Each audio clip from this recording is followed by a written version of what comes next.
শেখ মুজিবুর রহমান, আপনিও তো পাকিস্তানের দালাল ছিলেন।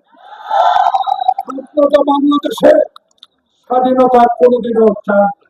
যদি স্বাধীনতা চাইতেন তাহলে আজকে ৭১-এর স্বাধীনতা যুদ্ধে একজন মেজর জিয়াউর রহমান খালি পায়ে দেশের স্বাধীনতা অস্ত্র হাতে যুদ্ধ করত না, দেশের স্বাধীনতার যুদ্ধ করেছে শহীদ প্রেসিডেন্ট জিয়াউর রহমান। তাই আজকে বৃষ্টি আসছে, আমি জাকারিয়া আপনাকে অনুরোধ করব, আমার অনুরোধ শেষ, দেশে নির্বাচন ডিক্লেয়ার করেছে। অচিরেই নির্বাচন কমিশনকে ডক্টর ইউনূস জানাবে কবে নির্বাচনের তফসিল ঘোষণা করবে।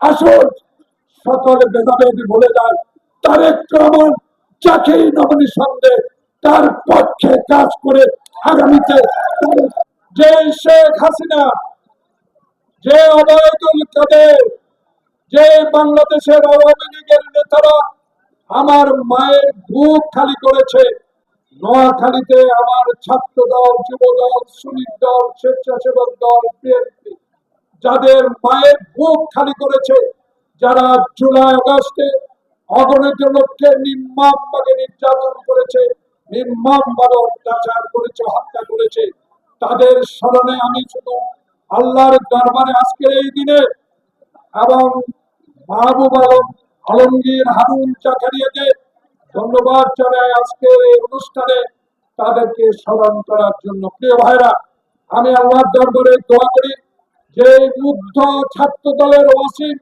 এবং খোকা নাফতুদি দিয়ে বাংলাদেশে আজকে শক্তি সাহসকে স্লোগান দিয়ে যারা আজকের এই প্রেস ক্লাবের সমাবেশ উপস্থিত হয়েছেন, তাদেরকে যে আত্মদান, সে আত্মদানের প্রতি শ্রদ্ধা জানিয়ে আজকে আমাদের প্রিয় নেতা তারেক রহমানের স্ত্রী ডাক্তার জুবায়েদের বাবা মৃত্যুবার্ষিকী আল্লাহর দরবারে আসরের নামাজের আগে আমরা সবাই দোয়া করব আল্লাহ তাআলা বেহেশতে নসিব করে।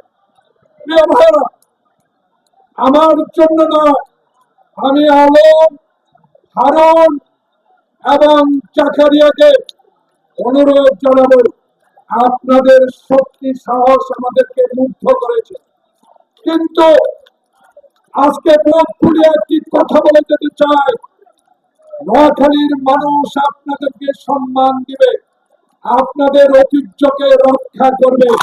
যদি আপনারা আগামীতে আজকে হোক কালকে হোক নোয়াখালীর ৬টি উপজেলা এবং কয়েকটি পৌরসভা যে কমিটি দিবেন, আমার আপত্তি নাই। আমার প্রত্যাশী কাজী মফিজুর রহমান সাহেব এবং সেনবাগের আব্দুল মান্নান সাহেব, আপনাদেরকে বিনয়ের সাথে অনুরোধ জানাবো, আগে দল করি, আগে তারেক জিয়ার সংগঠনকে শক্তিশালী করি, আগে তারেক রহমানকে বাংলাদেশে একটি নিরপেক্ষ নির্বাচনের মাধ্যমে ক্ষমতায় বসাবার চেষ্টা করি এবং এরশাদ বিরোধী আন্দোলনের যে মা সারা পৃথিবীতে আপসের নেতৃত্ব লাভ করেছেন, সেই খালেদা জিয়াকে আল্লাহর দরবারে দোয়া করে বেঁচে রাখতে হবে।